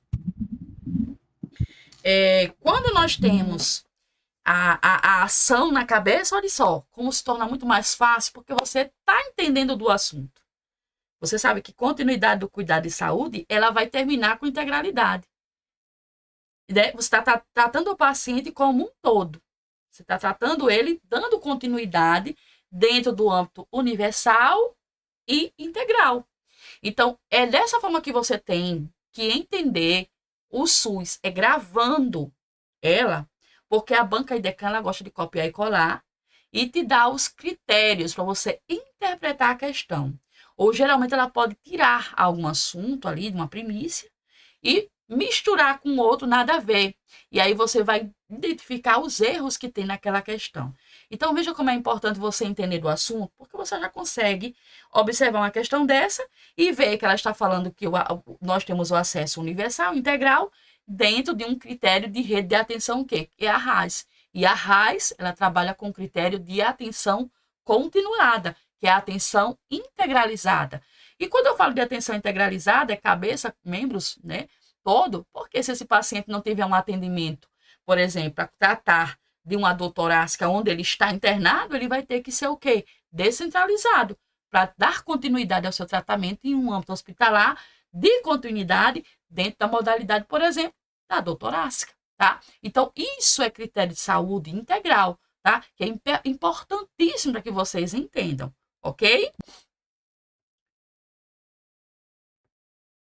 E aqui, quando eu falo a memorização dos requisitos que eu tenho que entender dentro das minhas instituições de porta de entrada de saúde, eu tenho que fazer um esquema para que você mentalize as portas de entrada e também as regiões de saúde que são estabelecidas. Ora, eu tenho a porta de entrada, que ela é uma atenção primária, então, nas regiões de saúde, eu também terei uma atenção primária, tá? Já na urgência e emergência, também faz parte da entrada de porta de saúde, né? E nos requisitos de regiões também eu vou ter urgência e emergência. Então, você veja que eu tenho um município e está trabalhando com as mesmas definições. Só tem uma situação diferente. Nas regiões de saúde, né? Eu vou ter, em contrapartida, a atenção ambulatorial, que é especializada e hospitalar, e a vigilância em saúde. Vamos dizer que o estado geral e grandes municípios eu vou ter essas regiões, algumas deliberadamente de duas diferenças, né? Porque nas regiões de saúde eu vou ter o serviço ambulatorial e hospitalar. Até aqui, no serviço psicossocial, tanto nas regiões de saúde como entradas do SUS, que é um todo, né? Eu tenho ali bem igualzinho para você montar a regra na sua prova. Já nas regiões de saúde, eu tenho 2 diferentes. Eu tenho a atenção ambulatorial aqui, na linha 4, né? Ela é especializada também hospitalar, então ela abrange mais. E eu ainda acrescento o 5, que é o V de vigilância e saúde. Então, eu tenho essas 2 demandas diferenciadas das portas de entrada. E a porta de entrada do SUS, atenção primária, urgência e emergência, até o CAPS, né, que é a atenção psicossocial, tranquilo, só que eu tenho serviços especiais de acesso aberto. Então, eu tenho um serviço que ele vai atender uma situação prioritária. Então, quando eu vou parar no 4, eu lembro, por exemplo, para vocês lembrarem, não esquecerem aqui do Valfredo Gurgel. Francine, licença. Oi. Não está aparecendo na imagem do slide. Está aparecendo só a tua foto. Para mim também não. Para mim também não. Ximariri, novo. Minha foto parada ou eu falando? A foto parada. E não, tem uma na telinha você falando e a foto... agora apareceu. Agora apareceu. Tá aparecendo aí? O meu tá. Continua? O meu também. Pronto, tá aparecendo. Eu acho que tá compartilhando a tela já. Uhum. Pessoal, lembrando que a gente tenta fazer o máximo possível de cortes, mas eu gosto de deixar essa aula gravada do jeito que tá? Porque tem gente que gosta. Parece que tá sentindo ao vivo, viu? Então, vocês que vão repetir, basta pular, né? Tá bom? Agora estão vendo aqui? Sim. Agora tá aparecendo. Ah, sim, porque isso aqui é o ponto mais importante para vocês. Deixa eu ver aqui o. Daqui a pouco eu dou aquela nosso intervalozinho, tá? Para respondermos as questões. Então, vamos lá. Eu estava falando das regiões de saúde, né? Eu preciso que vocês montem esse esquema na cabeça de vocês, porque a prova, ela vai falar sobre as regiões de saúde e as portas de entrada no SUS como um todo. Quando eu falo de porta de entrada no SUS, eu estou falando que o SUS, ele delibera primária, né? Que eu tenho a ação na UBS, por exemplo, eu tenho Eu só não sei o que é que está acontecendo, não. Eu não mexi aparecendo. Para mim não. Para mim também está aparecendo. Também tem na tela requisito, regiões de saúde e portas de entrada, SUS. Pronto, está aparecendo para um, eu estou conseguindo, talvez porque travou, dê uma saída e entre rapidinho para ver se você consegue ver, viu? Porque aqui eu estou passando para vocês o slide normal.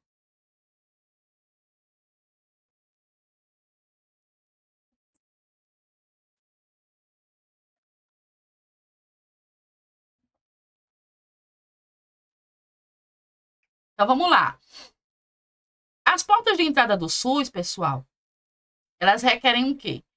Ela requer que o paciente ele tenha acesso direto. Ora, se eu tenho uma porta de entrada, obviamente, ele tem direito a ser assistido. Então, quando eu falo de SUS, eu tenho atenção primária, urgência e emergência, atenção psicossocial e serviços especiais de acesso aberto em todas as portas, tá? Então, eu tenho 4 níveis de atenção, porém, é uma atenção mais aberta, é uma atenção mais completa. Já nas regiões de saúde, por exemplo, os municípios, né? Eu vou ter a atenção primária, urgência e emergência, eu vou ter a atenção psicossocial, isso dentro da RAIS, né? Estabelecida pela RAIS.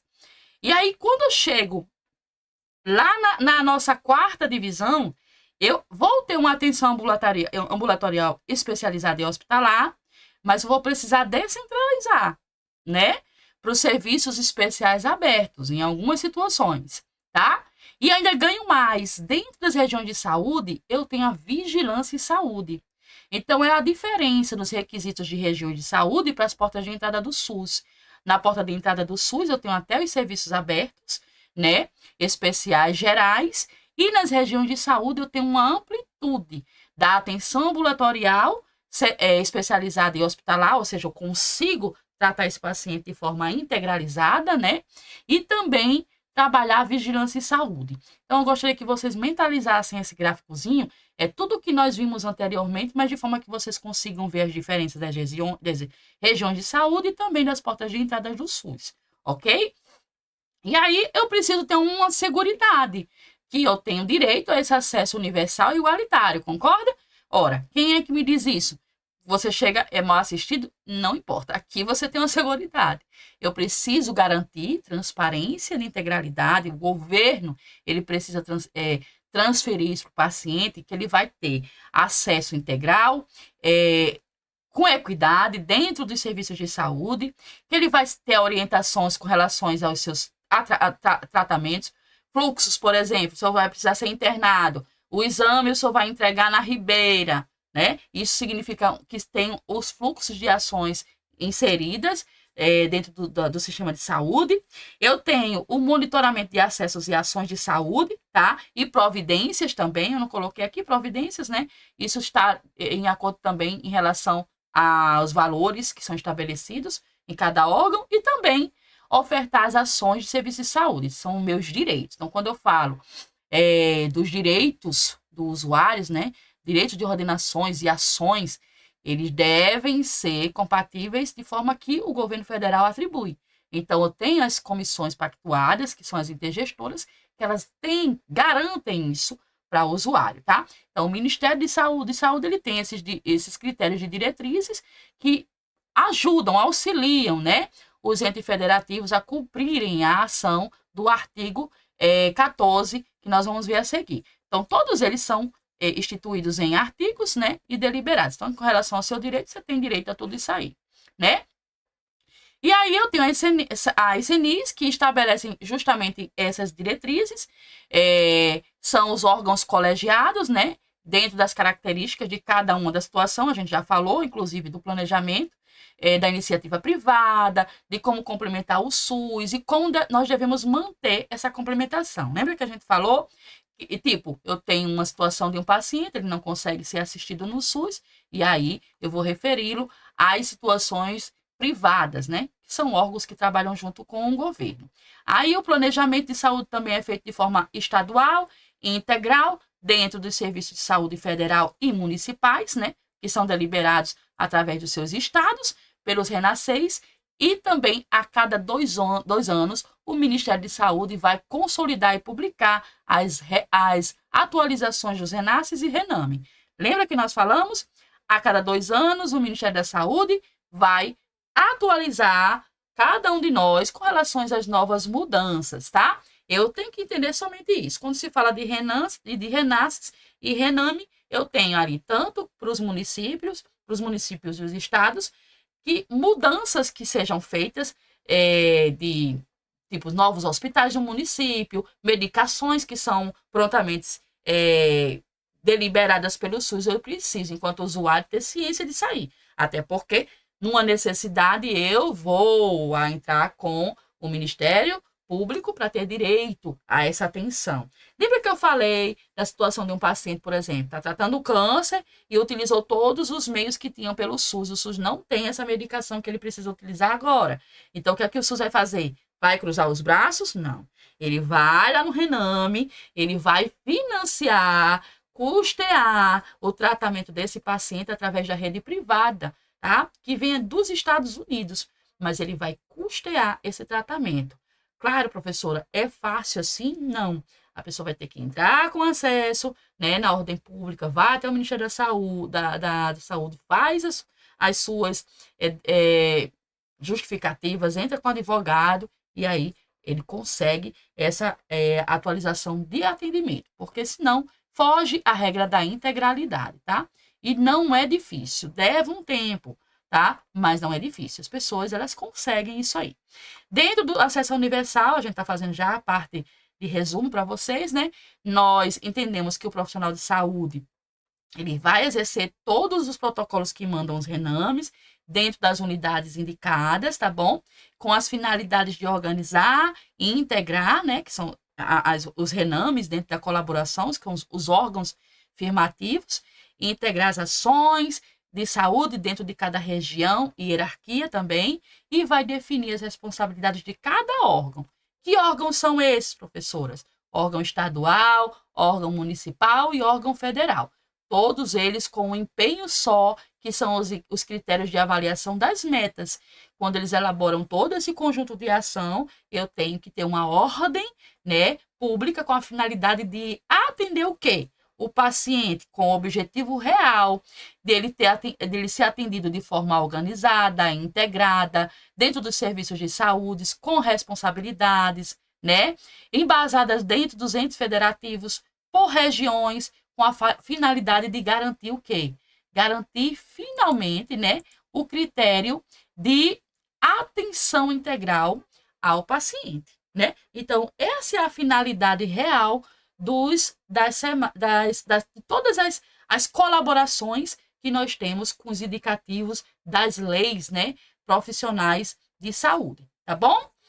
Eu vou dar para vocês aqui 10 minutinhos para vocês tomarem uma água e ir ao banheiro e vou deliberar lá no grupo as nossas, vamos dizer assim, a nossa prova de nível médio. Porém, nós vamos responder aqui todas elas. Tentem responder.